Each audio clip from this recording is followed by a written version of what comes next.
Agora é hora de fazer uma pergunta para os corintianos.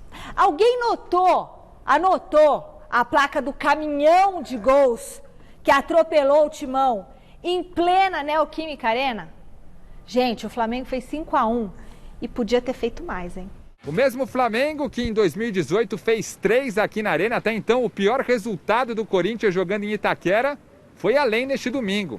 Uma goleada histórica que coloca ainda mais dúvidas sobre o futuro do Corinthians em 2020. É sempre muito difícil quando você leva uma goleada assim, ainda mais dentro da sua casa.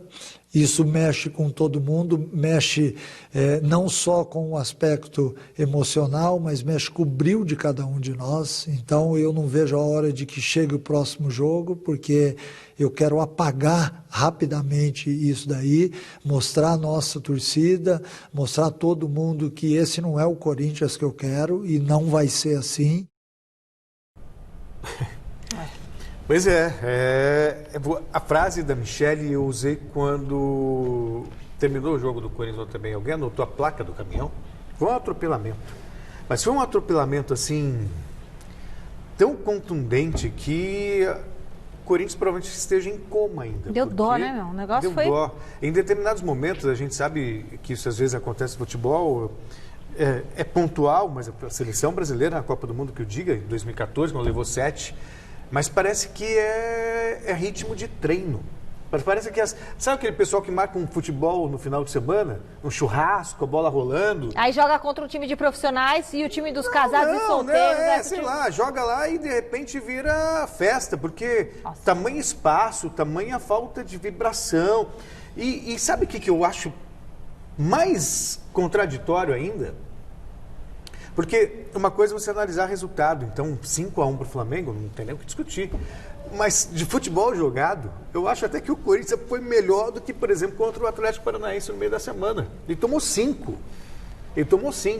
Claro que isso mostra o nível de um e o nível de outro. O nível de um time que é campeão da Libertadores, perdeu o seu treinador, contratou um outro também que tem o seu estilo, né, tem competência, e um outro time que briga para não cair. E o resto do campeonato, Eu não estou falando de história. Corinthians e Flamengo têm histórias semelhantes, talvez até o empate técnico, talvez o Corinthians um pouco mais de títulos, talvez o Flamengo, não é essa a questão. A questão é momento. E o momento hoje é de um time de primeira linha, como diria Bruno Henrique, outro patamar, e um time que, infelizmente, por uma questão de gestão, briga para não cair. Essa é a realidade. O Corinthians hoje tem um futebol de time de segunda. Olha, Celso, sabe, vendo, né, depois, né, eu sempre vejo, né, a reprise do jogo, né, na madrugada. Eu gosto de assistir assim, o futebol, para mim analisar de uma outra maneira, para me ver alguns detalhes que talvez eu esqueci. Ter perdido. Exatamente. Mas ali não dá para perder nenhum detalhe, porque, como você disse, Celso, o time do Flamengo é muito bom. Agora, as chances que o Corinthians teve, que chutou na trave, aquela coisa toda... 2 bolas na trave. Mas sabe por que aconteceu isso, Michele? Porque o Flamengo é um time que joga e deixa jogar. Agora, quando o Corinthians pegar um adversário do seu nível... Que precisa propor o jogo? Não, que vem fechado, o Corinthians não terá essas chances que teve ontem. Você viu contra o Atlético Paranaense? Sim. Não teve quase, teve uma só que fez gol. Na sorte, não, porque o garoto chutou o Everaldo de tornozelo. Então, o Corinthians, o problema, Michele, que além da falta de qualidade, a gente nem fala de vontade, porque vontade o jogador tem, mas a qualidade, Michele, é tão ruim, que pode ver que se você pegar estatísticas, quantas chances o Corinthians teve em 10 partidas para cá, acho que se tiver 10 chances em 10 partidas, é muito. Isso me preocupa. Porque na sequência do campeonato, vai jogar contra o Bahia lá, Fortaleza lá, Ceará lá, joga fora, joga aqui dentro. Porque o Campeonato Brasileiro tem time mais qualificado que a Série B, sim, é bem verdade. Então, esse é o problema do Corinthians. Porque mesmo estando mal, para piorar, pega adversários que têm mais qualidade. Claro. E um time que tem mais qualidade, a possibilidade de vencer é maior.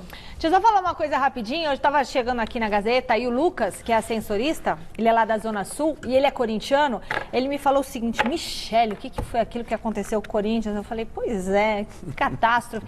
Ele falou assim, sabe o que eu acho? Esses jogadores, nem para arranjar uma briga, e parar o jogo e dar uma confusão, não deixar aquela coisa continuar acontecendo. Ele falou, nem sabe assim, quando gera um tumulto, cria um caso ali no meio. Aquilo que eu falei ontem no mesa, né? Vou perder, o meu adversário é melhor que eu, mas na vontade eu vou me nivelar. Na vontade eu vou me nivelar. Não, nem nisso. Eu vou atropelar o adversário. Na dividida, eu vou ganhar a dividida. Agora, a facilidade que o Flamengo, com toda a qualidade, encontrou, aí não dá, né, meu? Olha, assustador mesmo. Bom, então é isso. Agora a gente vai ver como que foi a repercussão dessa derrota com o Jonas Campos, direto do Parque São Jorge. Teve até ídolo falando em deixar o Corinthians, Jonas. O que é isso, Jonas? Boa noite.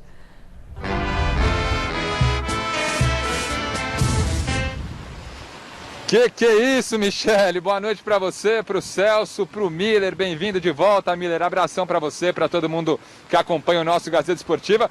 Segundona em clima total de ressaca, né, Michele? Segunda chuvosa, né, depois do sarrafo da goleada que o Corinthians sofreu ontem na Neoquímica Arena, 5-1 diante do Flamengo. Nós aqui ao vivo até com uma estrutura aqui, ó, muito bem improvisada pelo Wilton Costa, pelo Rafa Santos, nossa equipe aqui no Parque São Jorge. Tá até tendo o jogo do Sub-20 lá, clássico, Corinthians e Santos. Foi até atrasado um pouco o início da partida por causa dessa chuvona que vem castigando a cidade de São Paulo. Mas o fato é que aqui nas redondezas ninguém tá querendo papo sobre futebol, viu, Michele? Na padoca que a gente vai ali tomar um cafezinho diariamente, todo mundo sempre pergunta, e aí, Jonão, e o Coringão? Hoje todo mundo quieto, ninguém puxou papo, é um clima de fato de ressaca após a goleada, situação do Corinthians bastante complicada, a 2 pontos novamente da zona do rebaixamento, crise política em ano eleitoral, crise financeira, crise técnica, um futebol dentro de campo lamentável, né? A apresentação do Corinthians diante do Flamengo e no restante da temporada. E ontem o que ficou marcado e vem repercutindo bastante foi a declaração do goleiro, ídolo e capitão Cássio, que vem sendo muito criticado após a goleada sofrida para o Flamengo. O Cássio, inclusive, deixou aberta a possibilidade dele, quem sabe, procurar novos ares. E aí, Michele, Celso, Miller, o que vocês acham? Justas essas cobranças todas aí em cima do goleiro, ídolo e capitão Cássio? Ele deve deixar o Corinthians, na opinião de vocês? E se ficar, deve ir para o banco de reserva, já que tem muita gente pedindo o Walter, que atuou muito bem na quarta passada contra o Atlético Paranaense? Fala aí, Michele. Aí, Jonas, só rapidinho, acho que uma coisa é uma coisa, outra coisa é outra coisa. O Cássio tem que continuar no Corinthians eternamente, ótimo goleiro, tem toda a sua história, seu mérito, continua lá. Mas se o Walter estiver num melhor momento, não pode pôr o Walter no gol? Pode, mas a questão é a seguinte: o Cássio tem sido responsável pelas derrotas do Corinthians? Não, você tomou uns gols bobos, né? Sim, mas que goleiro bom na história não tenha tomado gol bobo? Sabe, o Camper na Copa de 2002 foi o goleiro da Copa, falhou na final. Aí, eventualmente, acontece. Só que, quando você compara o que o Cássio fez de bom e o que ele fez de ruim, não tem comparação. Então, e outra coisa, você focar no Cássio é tirar os olhos e o olhar dos reais culpados. É verdade. Bom, o Corinthians traz, com todo respeito ao Marlon, pelo amor de Deus, tá? Que nem foi culpado também da derrota. Mas ele era um jogador que lá no Cruzeiro, ele era reserva do reserva, não era nem relacionado. Ele já chega para ser titular, porque o Corinthians não tem jogadores. Sabe, o Gustavo Mosquito foram buscar lá no Paraná. Ou seja, a montagem do elenco, o Corinthians está se reforçando com o refúgio do Atlético Mineiro. Mas sabe o que acontece, Celso? Uma coisa é a qualidade da equipe do Corinthians que não tem. Outra coisa é você contratar jogador sem qualidade, como a diretoria aconteceu. Agora, no caso do Cássio, Michele, ele deu essa declaração, sabe por quê? Por quê? A culpada é a diretoria. É isso aí. Você tem que brindar o seu ídolo. Não brindar os seus erros. Brindar a sua imagem. Para mim, o Cássio não tem que ficar na reserva, não. Até porque você vai desvalorizar o maior ídolo do clube. Verdade. Não, absolutamente. Deixa ele lá, né? É o que eu falei ontem. O time nesse ano várias vezes. A diretoria hoje, amanhã, tem que vir a público e dizer assim, olha, torcedor corintiano, não enche a paciência do Cássio. Deixa ele em paz, deixa ele jogar, porque o treinador, eu sou diretor, eu falo isso, nenhum treinador vai tocar no Cássio. Acabou. O reserva é muito bom, mas terá sua vez lá na frente. Duas coisas que eu quero perguntar para o Jonas. Jonas, essa não é a primeira goleada parece, né, que os Corinthians sofrem do Flamengo. E outra, hoje ninguém se pronunciou, até o Miller estava questionando aqui, mas ninguém no Corinthians falou, ninguém da diretoria, ninguém apareceu, ninguém deu as caras.